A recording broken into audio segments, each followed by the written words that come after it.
Fala galera, sejam todos bem-vindos a mais um Papo Empreendedor, o nosso podcast que a gente fala sobre gestão, negócios, comportamento, empreendedorismo e principalmente sobre o dia a dia de quem está nas trincheiras, empreendendo, fazendo esse país crescer e jogando o jogo de fazer negócios no Brasil. E quando a gente fala de negócios, de gestão e do mundo empresarial, uma das grandes habilidades é a habilidade da comunicação, né? Se a gente fosse definir dentre as habilidades do empresário, olhar para dados, números, pessoas, na minha visão, comunicação é uma prioridade. E como a gente se comunica, como a gente conta boas histórias. E para falar desse tema com a gente hoje, seja bem-vindo, Thiago. Muito obrigado pela sua disponibilidade de tempo, de energia de estar aqui com a gente. E aqui a gente tem uma tradição.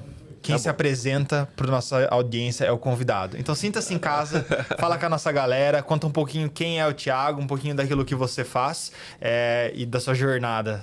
Obrigado. Bom, quero agradecer o convite, Felipe. A gente já estava há um tempo conversando para essas datas acontecerem. E para mim é um prazer. Eu amo estar em ambientes como esse, que a gente pode falar um pouco sobre a nossa história, trocar uma ideia, aprender, ter insights. E o Thiago é um cara que veio da Bahia, né? Hoje eu moro em São Paulo, mas eu sou baiano, sou pai, sou filho, amigo, um cara muito sonhador, que tem muitos desejos na vida de alcançar grandes coisas e alguém que sempre acreditou muito no poder da educação e a educação que me trouxe até aqui, esse lugar que eu tô hoje. Um cara que ama contar histórias, né?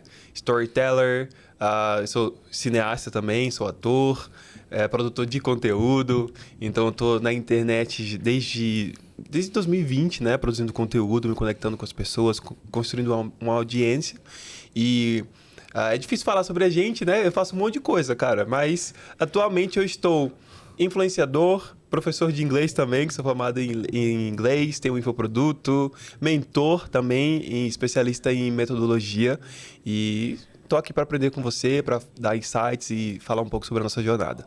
Muito bom. Thiago, você falou que você acredita muito na educação, né? E você foi professor, sala de aula, né? Sim. Conta essa história. Como que você chegou não nessa conclusão, né? Porque nada está concluso, mas nessa linha de pensamento do poder da educação para transformar a realidade, como você produz vários conteúdos falando sobre isso também, e como você enxerga esse mundo da educação agora no digital, onde a informação está muito mais fácil e muito mais acessível para as pessoas, né? Sim.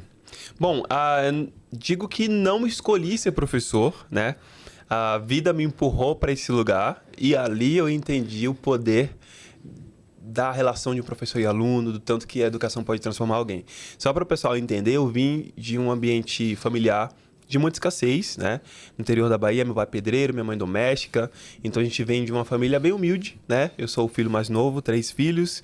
E a gente tinha esse desejo muito grande de estudar, fazer as coisas acontecerem. Os meus pais, embora eles não tivessem tido uma formação acadêmica, uma formação assim, talvez seguir esse caminho formal da formação, da educação, eles incentivavam muito a gente, né? Então eu lembro que meu pai, antes de sair para ir para a labuta dele do trabalho, ele sempre deixava uma lista de matemática na mesa, que ele mesmo inventava as equações, e quando chegava na hora do almoço tinha que estar respondido, né? Então esse era o nível de incentivo que a gente tinha, pensando que eu estava num bairro extremamente violento. No fundo da minha casa era uma boca de drogas, né? Nossa. Então a gente cresceu vendo pessoas indo e vindo, morte, tiro, toque de recolher, se joga no chão, tá tendo tiroteio ali do lado. Então esse é o ambiente que eu cresci. Então eu queria muito sair daquele lugar e por não ter herança, por não ter família que tivesse contato, a gente estava muito na zona rural, onde a gente morava ali. Então eu sabia que a educação era a minha única porta para me levar para o mundo. E eu queria conhecer o mundo. Eu sempre fui uma pessoa muito curiosa para novas culturas, para novas línguas, para entender como é que as pessoas agem, vivem em outros lugares diferentes do meu. Então, eu digo que esse lugar de me tornar professor foi porque eu queria aprender a falar inglês para ir para os Estados Unidos. Foi só por isso, tá? Certo. E aí eu comecei a dar banca na minha casa de inglês, porque eu aprendi inglês sozinho. Pedi a minha mãe para trazer livros da casa dos patrões que ela trabalhava, pedi dicionário. E eu, com 9 anos, comecei a estudar inglês sozinho em casa, memorizando palavras, treinando gramática. Eu mesmo fazia meus dicionários com desenhos que eu desenhava. Cada palavra eu desenhava os objetos. Eu queria falar inglês porque eu queria ir para os Estados Unidos. E aí, como eu queria fazer um curso, nada melhor do que com o inglês que eu já tinha aprendido, chamar a galera da comunidade. E eu lembro que eu cobrava R$ 5 por mês para dar aula, uma vez por semana. E a galera vinha, a gente sentava tudo lá no chão, lá na varanda. E eu ensinava o que eu sabia de inglês, era muito gostoso. E ali eu entendi como é bom você compartilhar conhecimento e o quanto que a educação, de fato, é uma ferramenta que tira ali aquelas crianças daquele ambiente e coloca num lugar onde existe possibilidade de crescimento, né? E com esse dinheiro da banca, eu entrei no curso de inglês. Eu já falava inglês ok, então fiz um teste de nível. Aí me colocaram no um pré-avançado, né? Então eu pulei 2 anos e meio de curso com o que eu tinha aprendido sozinho em casa. E aí me formei e depois fui convidado para dar aula na escola que eu me formei de inglês. Que legal. E você acha que essa habilidade que as pessoas falam de você ser autodidata, de aprender sozinho, como que você vê isso? Você acha que é uma habilidade que, de fato, a pessoa tem isso na veia a hora que ela nasce, ou a pessoa consegue desenvolver? Porque você provavelmente tem a habilidade de aprender sem precisar de um estímulo externo. Sim, eu aprendi muitas coisas sozinho, tá? Pela necessidade, né? A necessidade faz o homem, né? Sim. Eu não sei se existe algum tipo de estudo da neurociência ou algo biológico, genético, mas o que eu sei eu consigo aprender as coisas porque tem uma característica que é minha, é que eu sou um cara muito constante. Se eu coloco uma coisa na minha cabeça, Felipe, que eu vou fazer, sabe? Não sei quanto tempo vai demorar, mas eu vou fazer. E eu sou esse tipo de pessoa, né? Então, eu boto muito foco, hiperfoco. Eu fiz até um vídeo essa semana nas minhas redes sociais falando um pouco sobre o quanto que o hiperfoco na minha vida me ajudou. Tanto a aprender inglês, quanto a conquistar algumas coisas que eu queria muito, que pareciam bem distantes na minha vida. Mas com essa energia e essa constância de fazer um pouquinho todo dia. E também sou um cara extremamente estratégico. Aí juntou isso tudo e me ajudou.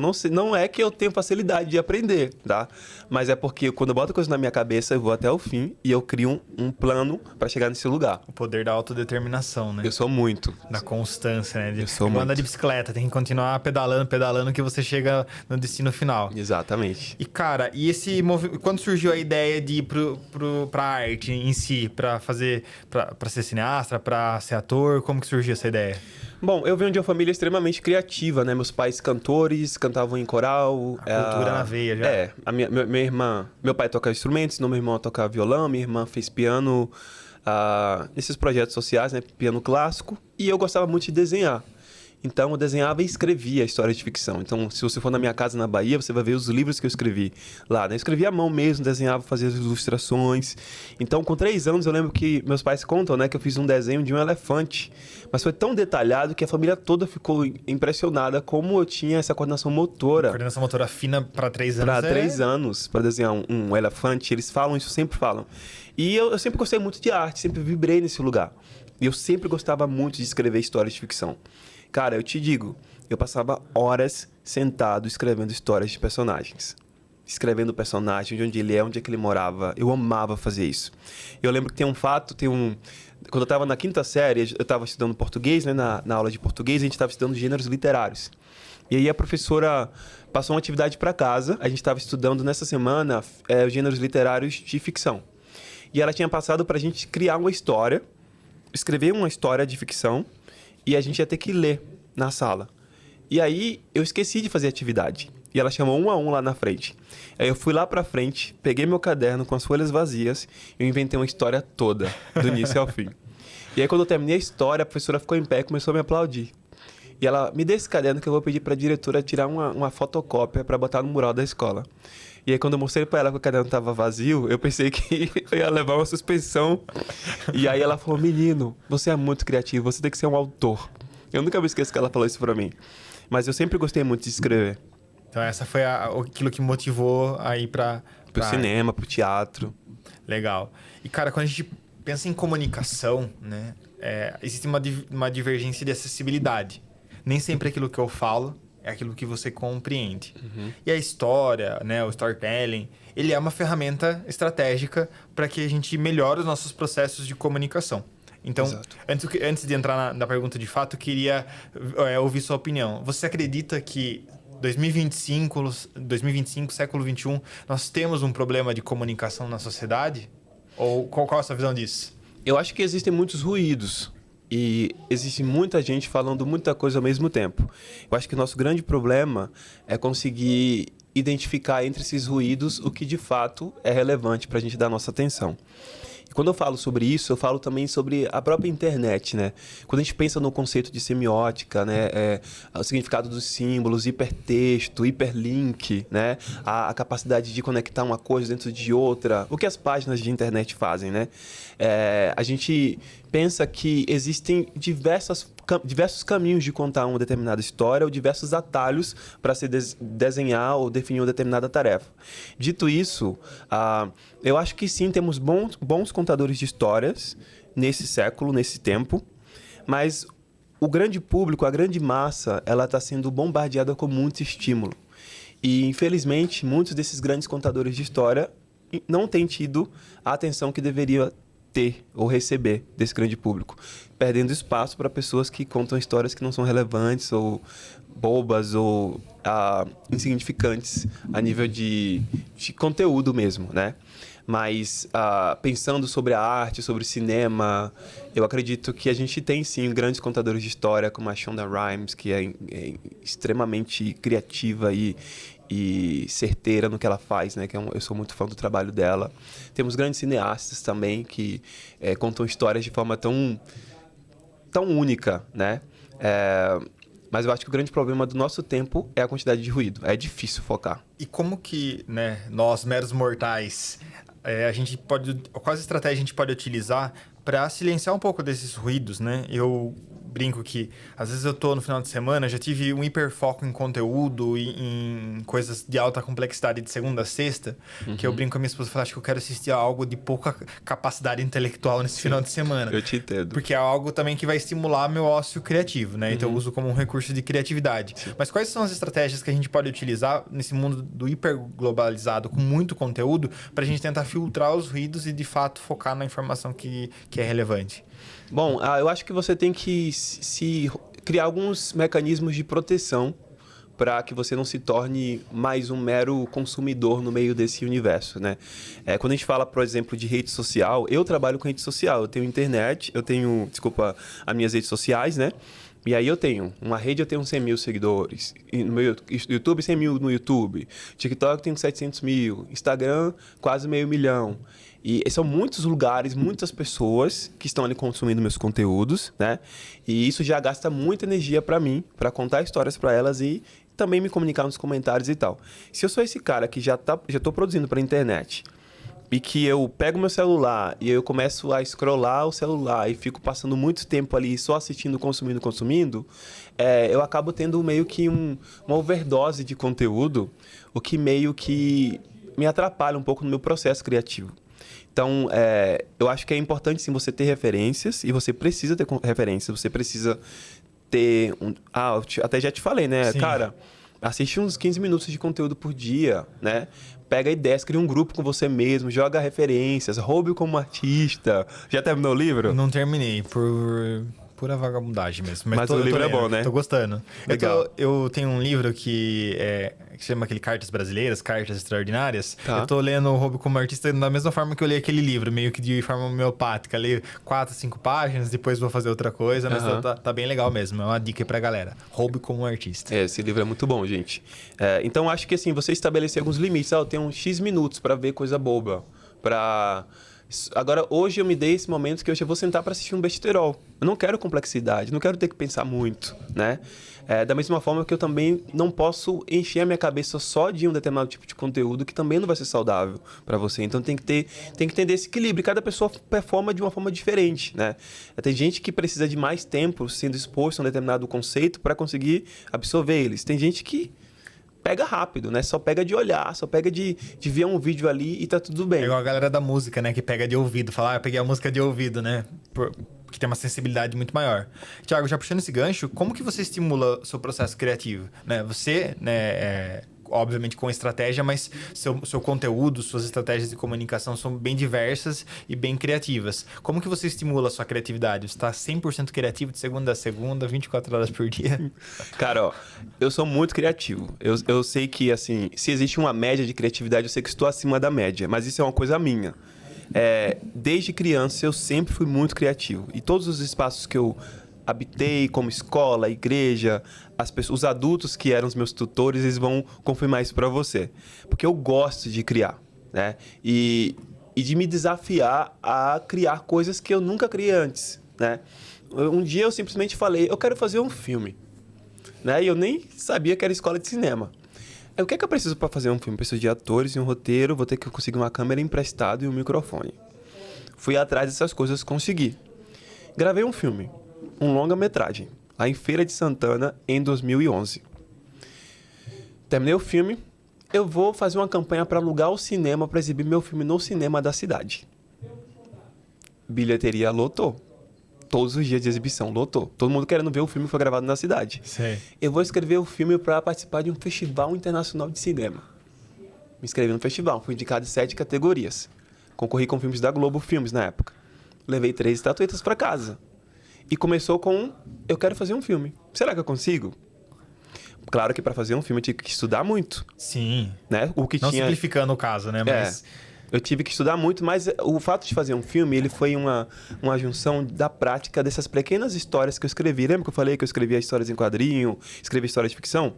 Aquilo ali eu estava praticando para o que a gente chama de bigger picture, para a grande foto maior, sabe? Então, a criatividade, na minha opinião, é como se fosse um músculo. E você se desafia, você adquire uma habilidade nova e continua se impulsionando a continuar criando, né?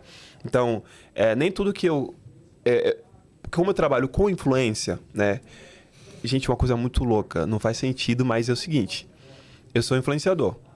Às vezes a agência manda para mim, Thiago, chegou uma publicidade de tal marca. Você tem que entregar o roteiro até amanhã, meio-dia, tá? São dois Reels ou 2 TikToks, mais um combo de Stories. Mandar o roteiro, aqui tá o briefing, o que é que eles querem falar, e você tem que entregar os conceitos para eles aprovarem. Às vezes é assim, só que eles me falaram que eu tenho que entregar amanhã meio-dia, só que hoje meu dia tá cheio. Eu só vou ter, 2 horas antes do horário de entregar.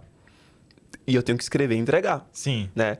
Então, essa energia criativa, ela flui assim, quanto mais você usa, mais quando você precisa, ela tem. E aí, claro que eu estou sempre bebendo de influências, de referências e também estudando outras coisas.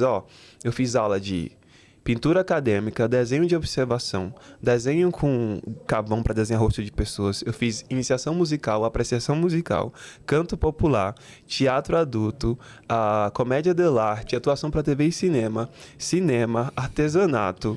Eu fiz tudo que eu pude de arte para eu ter um grande repertório, para tudo que eu puder fazer como arte, eu pelo menos saiba um pouquinho. Fiz maquiagem, até maquiagem artística eu fiz curso. Tudo que eu pude fazer, eu estudei. Porque me dá repertório para criar, sabe? Legal. As pessoas, a gente acha que só acordou hoje e virou criativo. Não, era bom se fosse. Você falou dos quadrinhos, aí é uma curiosidade. As pessoas ainda leem quadrinhos? Eu acho que não, viu? Eu nem não, sei. Né? Eu nem sei. Eu acho que as pessoas assistem quadrinhos. Você falou dos quadrinhos, eu lembrei que eu sempre adorei Turma da Mônica, Marvel, eu adorava a leitura em quadrinhos e como não tem banca mais, né? Pra comprar quadrinho, não, era apenas uma curiosidade.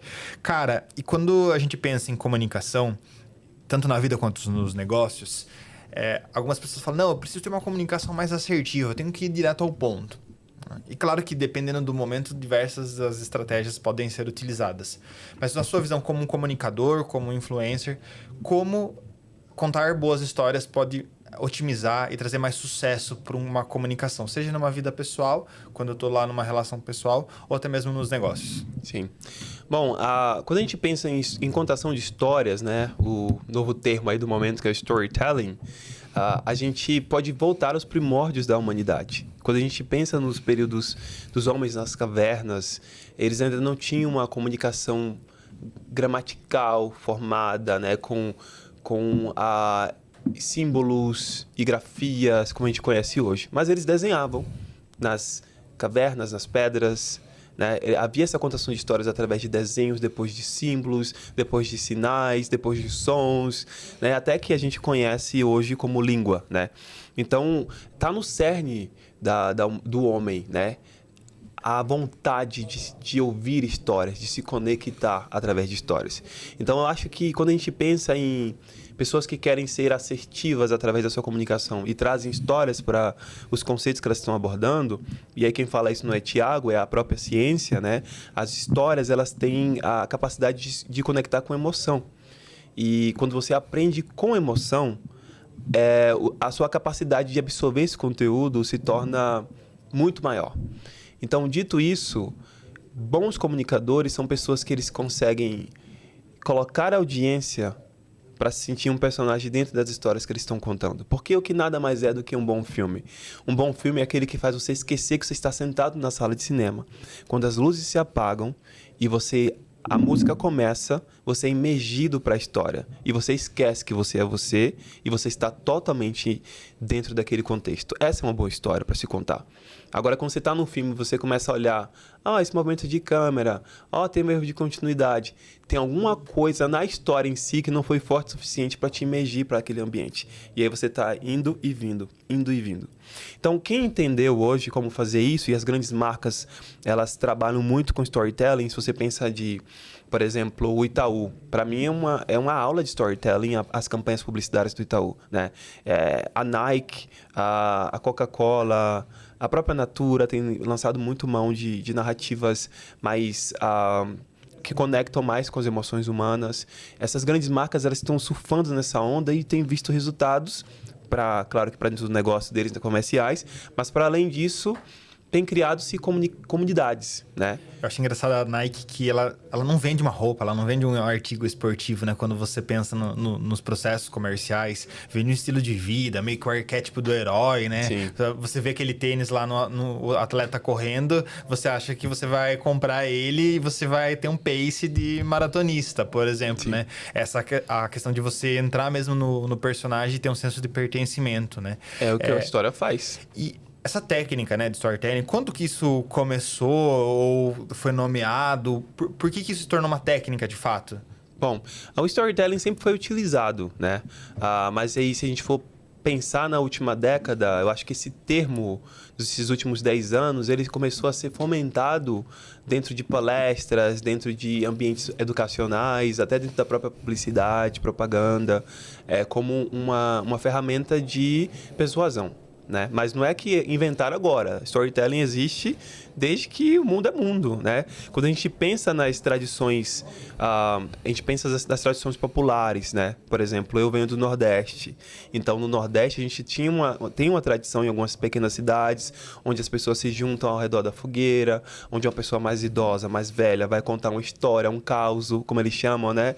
Uma situação de um lobisomem, que sempre tem essas histórias no interior. Se você já foi pro interior do Nordeste lá, sempre, tem um lobisomem, o saci, e às vezes usam até elementos do folclore brasileiro para instruir as crianças e passar a tradição, né? Então, isso não é que inventaram agora, mas agora o negócio ficou mais gourmetizado, né?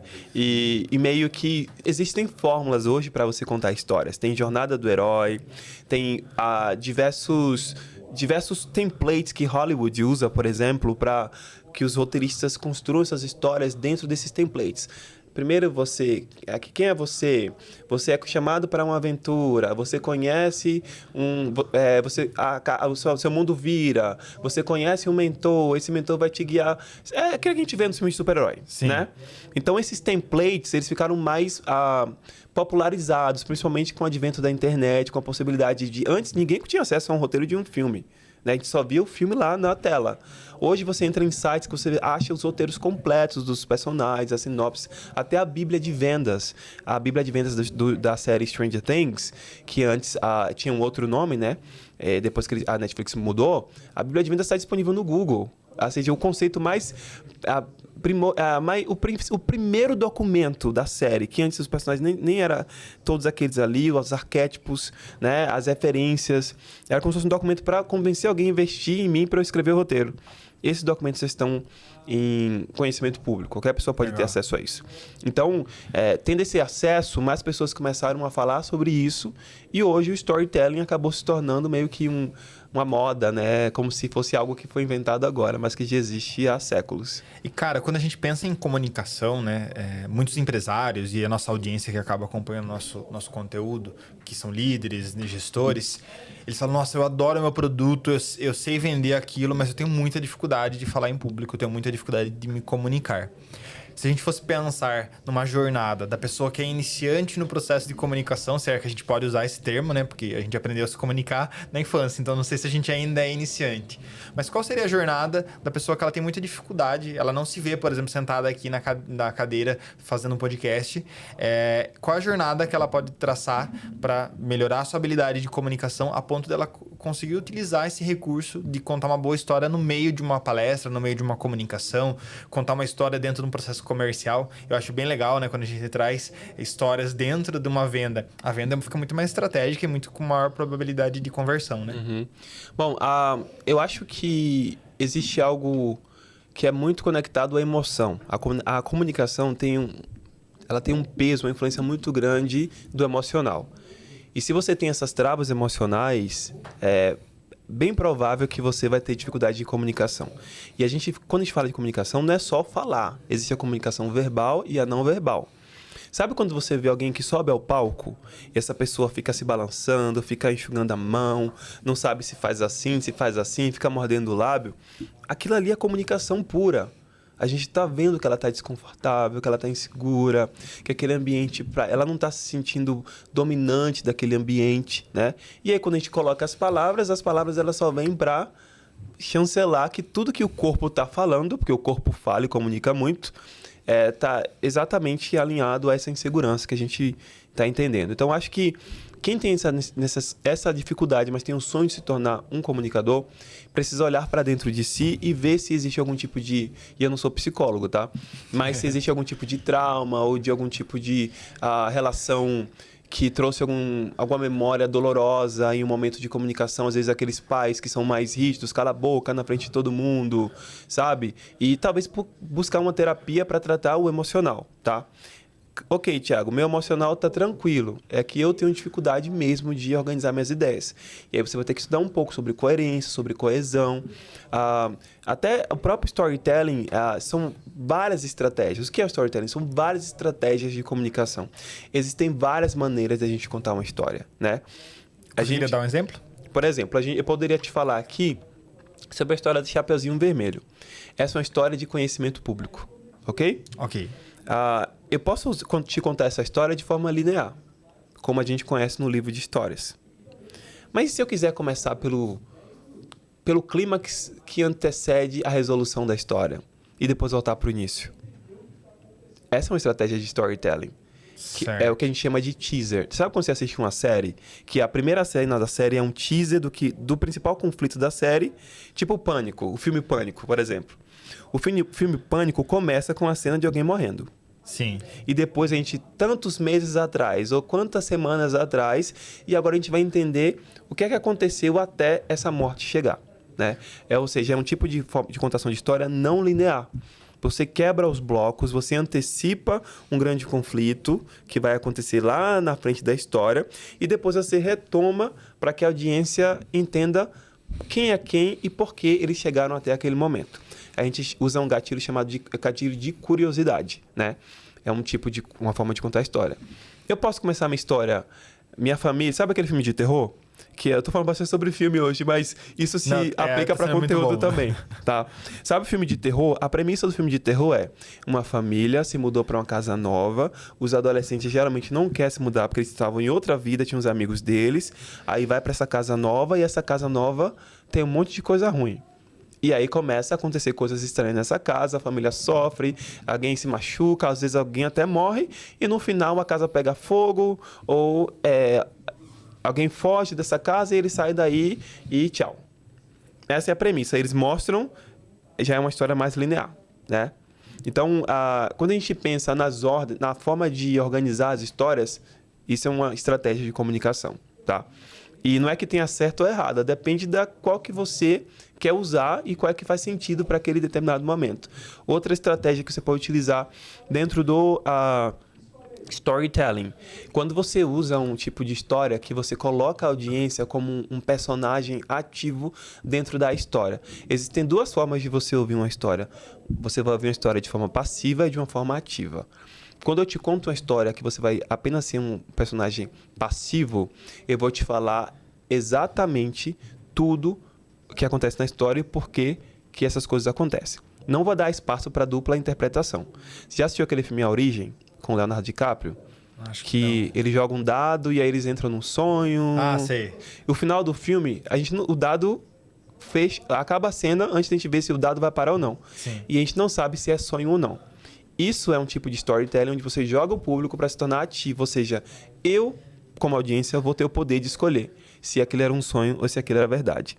Essa é uma estratégia legal também para você imergir a pessoa dentro desse universo que você criou. E é importante você sustentar as leis que você bota nesse universo. Porque todo universo... Quando você vai vender uma série, por exemplo, eu já vendi uma série para Netflix. E a gente precisa explicar, a gente tem que fazer um documento chamado Bíblia de Vendas. E Nunca tinha ouvido falar sobre isso. Bíblia de Vendas, que é o quê? É como se fosse um resumo do que é. Qual é o universo que essa história acontece? Quais são as leis que regem esse universo? Quem são os principais personagens? A gente fala um pouco sobre o arco dos personagens. E se for uma série, você tem que falar um pouco dos arcos de cada episódio. Qual é a transformação que esse personagem ele vai ter do A ao B, do episódio 1 ao 8, tá? Então, é um documento visual, se você tiver... essa série se assemelha com Ozarks, ou se assemelha com Friends. Pega fotos, bota referência para a pessoa que lê esse documento, ela sentir que já está assistindo um filme, para ver o potencial desse filme, né? Que é a Bíblia de Vendas. E a primeira parte desse documento é sobre o universo. Porque você tem que fazer sentido. Por que um professor de química, ele do nada começa a virar um grande contrabandista de droga ou produzir anfetamina dentro de um trailer no meio de um deserto? O que é que faz essa história, inclusive, essa é considerada uma das narrativas mais completas e complexas do último século dentro de storytelling, assim, de cinema, né? Que é o Breaking Bad, que é um arco de personagem muito bem construído, entende? Então, para esse personagem existir, as regras precisaram ser bem estabelecidas. Ele é um professor de química, entende de elementos químicos para poder ajudar esse cara que vai fazer a anfetamina, mas ele tem uma grande insatisfação com a vida dele. A mulher dele não respeita ele, os filhos dele não respeitam ele, é um cara que não tem libido, é um cara que não consegue dominar a sua própria família. Ele precisava dessa awakening, desse acordar, despertar para um outro lado do mundo, onde ele ia se sentir realmente Breaking Bad, ou seja, se tornando mal, se tornando ruim. Entende? Então, cara, desculpa te interromper, mas quanto tempo leva o processo criativo de uma série da Netflix, por exemplo? Né? Às vezes é uma delícia a gente tá lá assistindo e aí fala em breve segunda temporada. Você fala, pô, mas por que não lançam logo, né? Mas tem todo um processo. Só por curiosidade, é longo? É longo, sim, porque primeiro que até você vender a ideia, você já teve que fazer uma Bíblia bem feita, né? E a gente não chega com o roteiro, aqui o roteiro da minha série, assiste aí. Não faz nem sentido, tá? Você leva a Bíblia. E é muitas reuniões com executivos, apresentar o conceito. Depois dessa Bíblia, eles também às vezes pedem um argumento, que é um outro tipo de documento, que é um pré-roteiro, né? Assim, mais complexo, mas sem os diálogos, sem as falas ainda. Então, o processo de escrita geralmente dura uns 4 a 5, 6 meses, né? Só da temporada toda. Mas não é só um roteirista que escreve. Tem uma coisa chamada sala de roteiro. Tem uma pessoa que ele é o chefe da sala e aí ele contrata outros 4, 5 roteiristas e ele dá uma tarefa para cada um. O núcleo, por exemplo, Sintonia, que é brasileira, né? O núcleo do Dom, você que vai fazer a parte de pesquisa. O da Ritinha, você teve conexão com a igreja, né? Tem background, é roteirista, né? Ela é evangélica, então você vai ficar responsável pelos diálogos dela. Então ele vai dando tarefas e aí nos encontros as pessoas têm que entregar essas tarefas para que eles possam compilar e transformar o roteiro. Aí depois do roteiro, aí tem toda a parte de construção de cenografia, se vai construir um set ou se vai ter pesquisa de locação.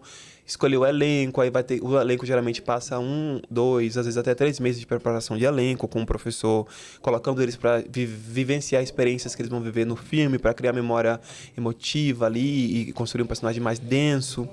E aí, enquanto isso, as equipes já estão fazendo estudo de lentes, o diretor de fotografia já começa a fazer a decupagem de gravação, tem o storyboard. São muitas mãos. Assim, é um trabalho, é um roteiro, Complexo, né? é um trabalho que passa por muitas mãos. E o diretor é o guardião da visão criativa.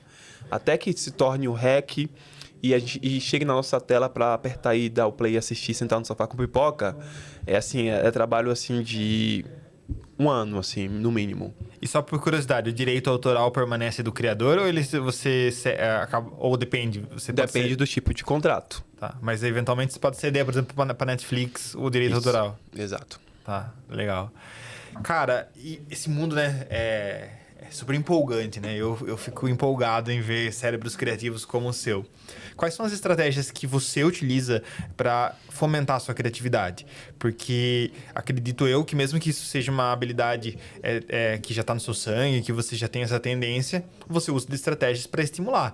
Porque pode ser que alguns dos dias você não esteja tão criativo como nos outros. O que você faz? Bom, eu já entendi os mecanismos que me ajudam a me tornar criativo. Eu tenho que ouvir música triste. Música instrumental triste, sem voz, só instrumental triste, me bota numa frequência que aflora a minha criatividade. Eu preciso de estar num ambiente bem limpo e organizado, sem muito caos. Já outros criativos que eu conheço precisam criar no meio do caos. Eu preciso de organização e menos é mais, né? Preciso estar sozinho, né? E sempre com essa leveza de não ter a obrigação de ter que fazer algo agora. Eu vou fazer até onde eu sentir que eu devo. Eu não vou empurrar 1 minuto a mais na minha sessão de criatividade, a não ser que, claro, seja uma pública que eu tenho que entregar, né? Mas assim, música me ajuda muito.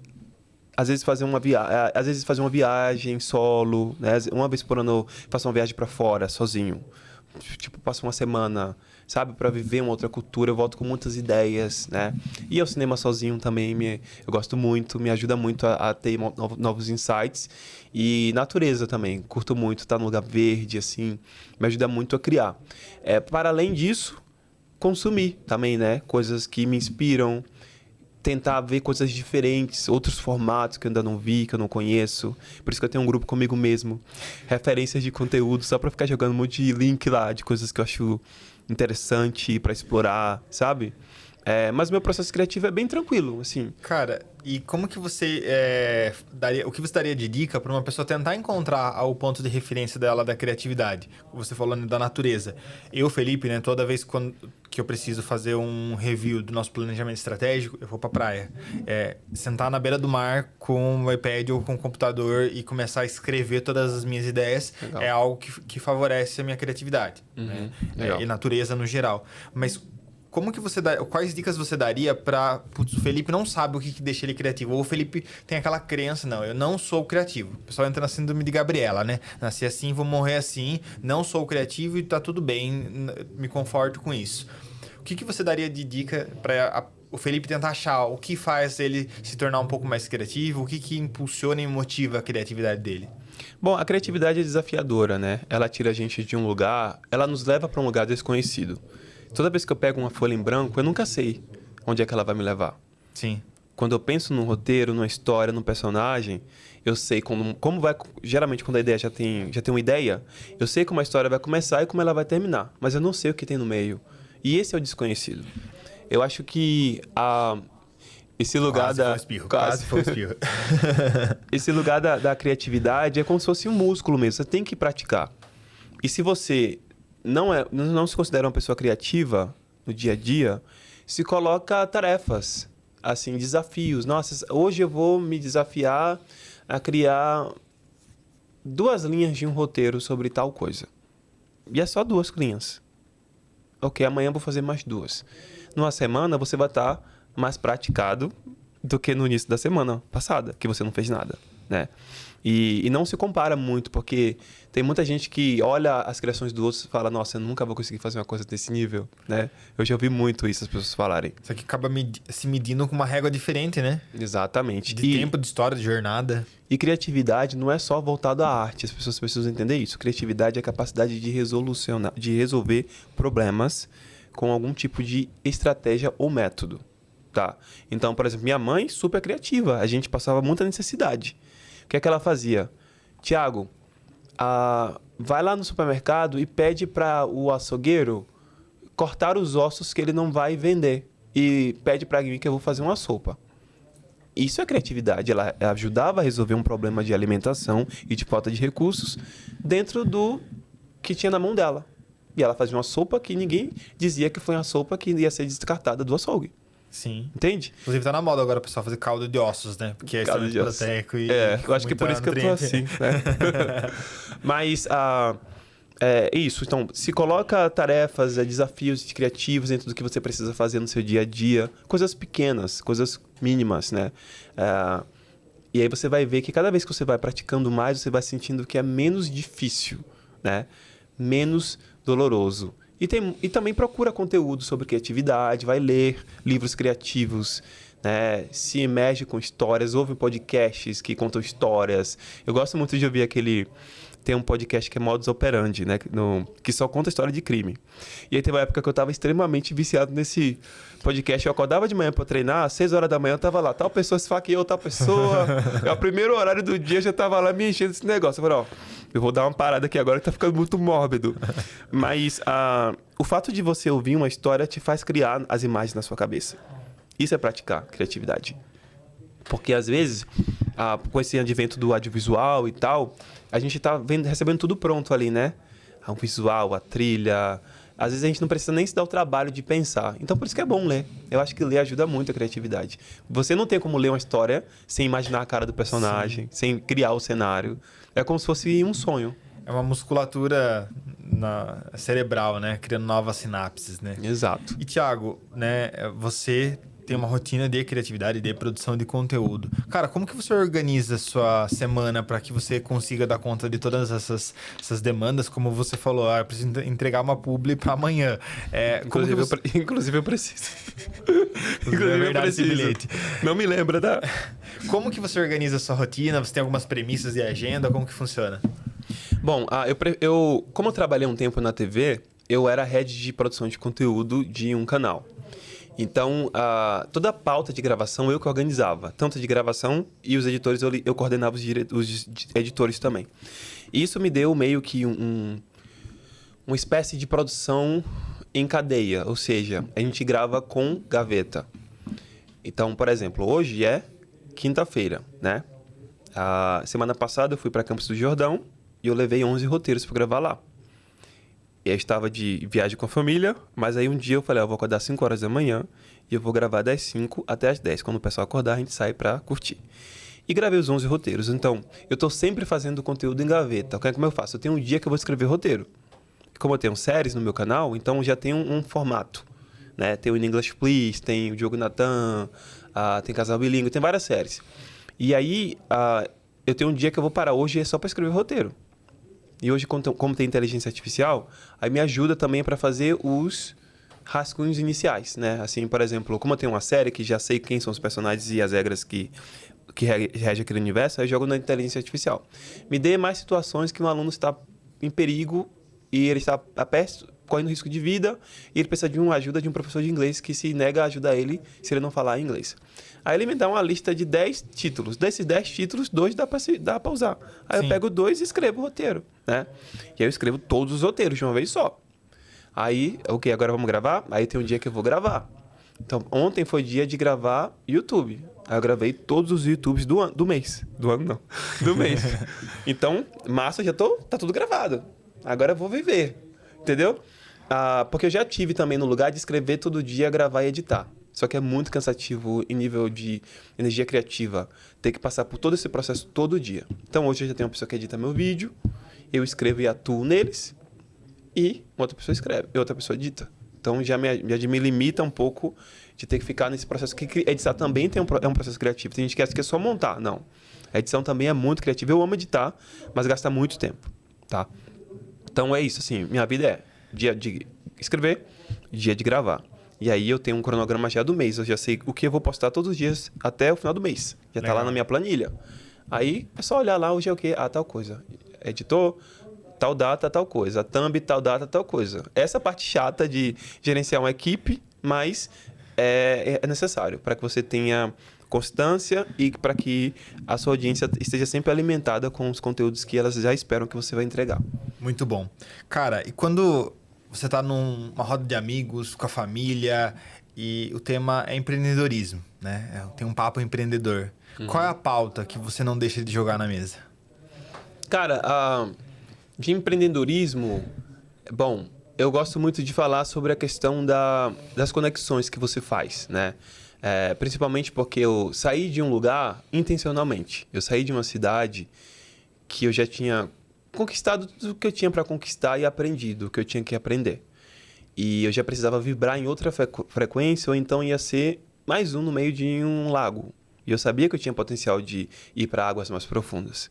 Então, eu acho que um desses grandes aprendizados a me tornar um empreendedor é entender que às vezes você vai ter que mudar a ambiência / frequência para você se conectar com outras pessoas que às vezes pensam diferente de você, ou que estão em outro nível, outro padrão, outro estágio da carreira, mas que estão abertas a te receber. E foi o que aconteceu comigo ao me mudar para São Paulo e Alphaville, onde eu conheci pessoas incríveis que hoje são sócios, são amigos, são parceiros de negócios e que de fato me ajudaram a ver mais potencial em mim, no que eu já tinha de entrega e sair daquele ambiente onde foi muito bom enquanto eu estive ali, mas as amizades que eu estava, as conexões que eu estava, os negócios que eu fazia, eles já não estavam sendo benéficos para mim. Eu sentia que estava meio que me puxando para trás. Então, eu acho que um papo de empreendedor é observar se o lugar que você está inserido hoje realmente é uma terra fértil para que você possa ver o seu negócio se tornar aquilo que você sonha que ele se torne. E acho que é sabedoria, né? Você saber que você precisa mudar de mesa, você precisa conhecer pessoas diferentes, mudar algumas regras e tá tudo bem na jornada, né? Uhum. Às vezes as pessoas acham que elas vão começar a empreender e que tudo tá escrito em pedra e assim vai ser pro resto da vida, né? E tá tudo bem mudar a jornada e mudar as estratégias no meio do caminho. Isso é ser sábio, né? Então acho que vale a pena esse olhar. Cara, e as pessoas que querem acompanhar seu conteúdo, que querem saber mais sobre você, né? Tem um canal super criativo, muito bom seus roteiros, seus vídeos, me inspiro bastante lá. Como que as pessoas acham o Thiago nas redes sociais? Bom, é muito fácil me achar nas redes sociais, gente. Eu tô lá no Instagram como Eu Sou o Thiago Rocha, não tem H, o Thiago Bíblico. Teacher Thiago Rocha no TikTok, Teacher Thiago Rocha no YouTube. E eu sou uma pessoa super acessível. Às vezes as pessoas falam, nossa, você me respondeu, eu não acredito. O Teacher me notou, né? As pessoas, é engraçado, porque às vezes as pessoas colocam a gente que tá na internet como se estivesse num lugar inalcançável. Eu tô lá no DM, pode mandar um oi, uma dúvida. Eu tenho o maior prazer de responder. E nas minhas redes sociais eu ensino inglês com humor, né? Então, são canais voltados para a educação, né, em si e aprendizado de novos idiomas. Inclusive, a gente tem esse projeto no YouTube agora de sair desses vídeos curtos e ir para vídeos mais longos, né? Para trazer um outro tipo de profundidade, né, na autoridade que a gente conta, nas histórias que a gente conta, mas claro que com o meu jeitinho ali, né? Então, teacher show, com sketches, com desafios na rua, com as pessoas. Eu tô fazendo algo que eu acredito que eu curto fazer, porque YouTube é um negócio que gasta muita energia. Então, sim, eu não ia estar gastando 7 horas por semana para o meu YouTube se eu não tivesse tendo prazer em fazer aquilo ali. Então, isso é um diferencial, né? Quando a gente gosta... A gente gosta e a gente faz acontecer, né? E, cara, é legal porque você traz uma forma de aprendizado do inglês que quando a gente espera, né? O professor de inglês fala, nossa, aquele cara vai estar lá repetindo, verbo to be na lousa, chato pra cacete e não vou conseguir interagir. E aí você traz muito essa questão da proximidade, né? Como se você fosse vivenciar a situação quando você faz essas cenas, né? E todo aquele processo dos seus vídeos. By the way, how's your English? Não. Nada, Não. nada. Uma das deficiências do Felipe empresário é o inglês. Nossa, precisa muito, né? Eu tive uma experiência... Nossa, foi muito legal contar essa pérola. O Felipe e as pérolas dele. Fui fazer aula de inglês com uma sala de adolescentes. Ah, presencial? Presencial. Tá. E aí, os adolescentes... né, em alguns exercícios, eles olhavam pra mim e julgavam, tipo assim, na cara dura, sabe? Tipo, nossa, seu tiozinho, você não sabe isso, né? Eu achei muito engraçado, porque, cara, eu vou fazer 30 anos, né? Eu brinquei hoje que, nossa, quando eu era criança, eu falava, nossa, que pessoa velha, 30 anos, né? Hoje, nossa, que pessoa jovem, 50 anos. E é a questão do conflito geracional, né? Que, de repente, uma adolescente de 15 anos... Ele tem uma visão de mundo, né? Ele tem uma sensibilidade totalmente diferente, mas é o desafio aí da aprendizagem, né? Mas é isso, não desiste, tá? Não desiste do julgamento dos adolescentes, não. Pode deixar. Thiago, muito obrigado pela sua disponibilidade de tempo, de energia. Muito bom falar contigo. Desenvolver essa habilidade aí de contar histórias, acho que é essencial para quem está fazendo negócio, para quem está liderando negócios no Brasil. Muito obrigado aí pela companhia, tá? Eu que agradeço, foi um prazer e sucesso ao projeto, tá? Tô aqui esperando grandes coisas de vocês. Muito obrigado. Galera, muito obrigado pela companhia em mais um Papo Empreendedor.